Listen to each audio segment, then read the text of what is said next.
Bah, les conséquences, c'est d'abord le renforcement de l'isolement du Burundi. Le Burundi va s'isoler politiquement, économiquement et même socialement parce que ce sont ces pays membres de l'Union européenne qui décaissent, qui donnent au Burundi des appuis budgétaires. Ce sont ces pays qui financent beaucoup de projets de développement. La construction des routes, la construction des barrages, le financement des hôpitaux, le financement des écoles. Ce sont ces pays-là. Vous voyez que même jusqu'à aujourd'hui, le Burundi n'a pas encore pu discuter, même à la base, la loi budgétaire pour l'année qui commence dans un mois. Mais c'est un cas extrêmement grave. Même au niveau du ministère, on n'a pas encore commencé les débats sur le budget de l'année prochaine. C'est parce qu'ils n'ont pas de moyens à cause certainement de ce malentendu entre bon, le gouvernement, disons comme ça, de facto, et les pays membres de l'Union européenne. Vous comprenez que la deuxième conséquence, c'est l'aggravation de la pauvreté, c'est l'aggravation de la misère, c'est l'aggravation du chômage.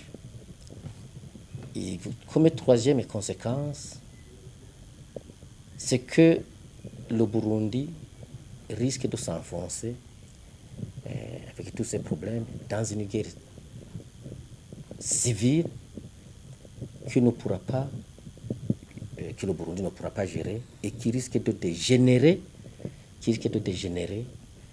comme nous l'avons régulièrement signalé, dans une crise, dans une catastrophe humanitaire qui peuvent même déboucher sur un génocide politico-ethnique.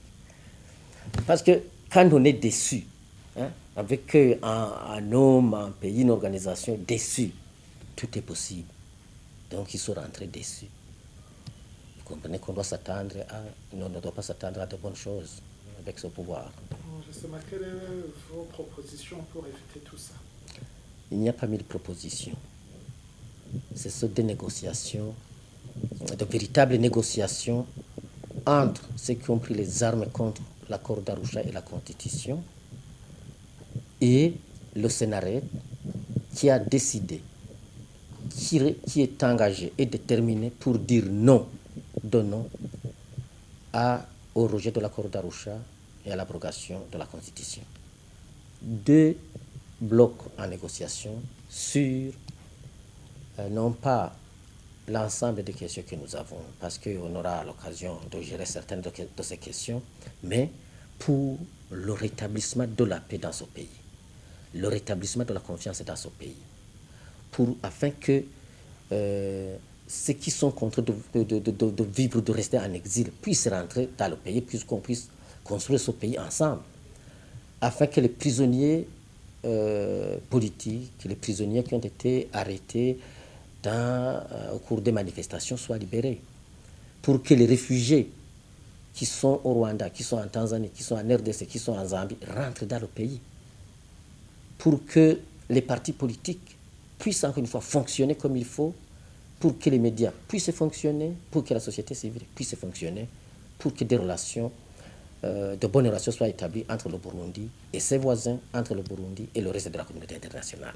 Et que de cette façon, on aura créé un environnement propice à la préparation et à l'organisation des élections, évidemment, en passant par un gouvernement de transition et un programme de transition.